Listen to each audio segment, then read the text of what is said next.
आज हम एक बहुत ही दिलचस्प शब्द पर बात करेंगे, जन्नत। हमारे पास एक लेख के कुछ अंश हैं जिसका शीर्षक है जन्नत, स्वर्ग और परम आनंद का अर्थ। तो कोशिश रहेगी कि इस शब्द की गहराई को, इसके अलग अलग पहलुओं को समझें। शुरुआत करते हैं इसके बिल्कुल बेसिक से। ये शब्द आया कहाँ से, इसका मतलब क्या है?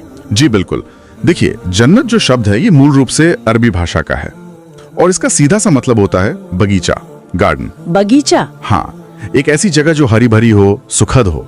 लेकिन जो इसका सबसे ज्यादा प्रचलित अर्थ है वो जाहिर है इस्लामी संदर्भ में है, जहां इसे स्वर्ग या कह लीजिए परम आनंद की जगह माना जाता है। अच्छा, तो ये दिलचस्प है।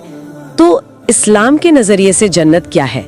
लेख इस बारे में क्या कहता है? हाँ, तो इस्लाम में ऐसा माना जाता है कि जन्नत वो इनाम है, रिवॉर्ड है जो नेक लोगों को मिलता है। मतलब जो सच्चे ईमान वाले हैं उन्हें मृत्यु के बाद ये जगह मिलती है। लेख बताता है कि इसे एक ऐसी जगह की तरह डिस्क्राइब किया गया है जहां बस शांति है, सुख है, हरियाली, बहती हुई नदियां, बहुत स्वादिष्ट फल और सबसे जरूरी अल्लाह की खुशी, उसकी रजा और एक रूहानी सुकून। तो क्या इसमें ये भी बात शामिल है कि दुनिया की जो मुश्किलें हैं, दुख तकलीफें हैं, उनसे पूरी तरह आजादी? हाँ बिल्कुल, ये बहुत महत्वपूर्ण पहलू है इसका। कुरान शरीफ में और हदीसों में, यानी पैगंबर मोहम्मद साहब की बातों में इसका जिक्र है कि वहाँ न कोई दुख होगा, न कोई थकान, न बीमारी, यहाँ तक कि मौत भी नहीं। अच्छा जी, ये एक अनंत, मतलब कभी न खत्म होने वाले सुख का वादा है।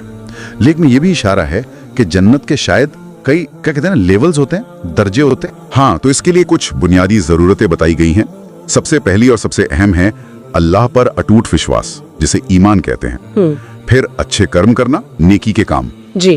और जो इस्लाम के 5 स्तंभ हैं उन पर अमल करना, जैसे नमाज पढ़ना है, रोजे रखना है, हाँ। जरूरतमंदों को ज़कात यानी दान देना, और अगर कोई सक्षम है तो हज करना। ये मुख्य चीजें हैं। अच्छा, तो ये तो हुआ इसका गहरा धार्मिक मतलब। लेकिन जैसा आपने शुरू में कहा कि इसका एक मतलब बगीचा भी है, तो क्या आम बोलचाल में भी ये शब्द इस्तेमाल होता है? हाँ, बिल्कुल होता है।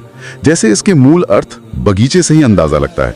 लोग अक्सर जन्नत शब्द का इस्तेमाल एक रूपक की तरह, एक मेटाफर की तरह करते हैं।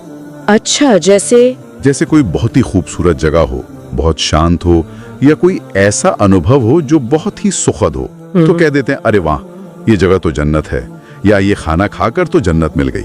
हाँ, सुना है ऐसा। लेख में भी यही मिसाल है कि ये बागीचा तो किसी जन्नत से कम नहीं। तो ये दिखाता है कि कैसे ये शब्द सिर्फ धर्म तक सीमित नहीं रहा, बल्कि हमारी भाषा में सुंदरता और परम आनंद का प्रतीक बन गया है। तो मतलब ये हुआ कि जन्नत सिर्फ एक नाम नहीं है, ये एक पूरी सोच है।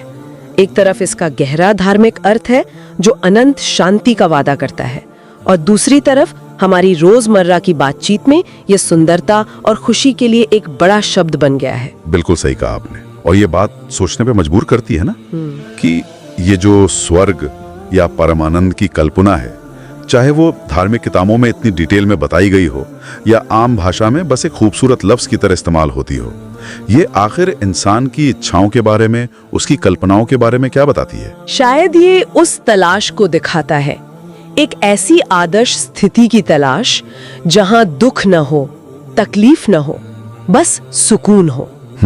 हो सकता है एक ऐसी परफेक्ट जगह की चाहत। ये विचार कि क्यों अलग अलग कल्चर्स में अलग अलग तरह से ही सही, स्वर्ग जैसी कोई ना कोई कल्पना जरूर मिलती है, ये अपने आप में गहरा सवाल है। इस पर वाकई और सोचा जा सकता है।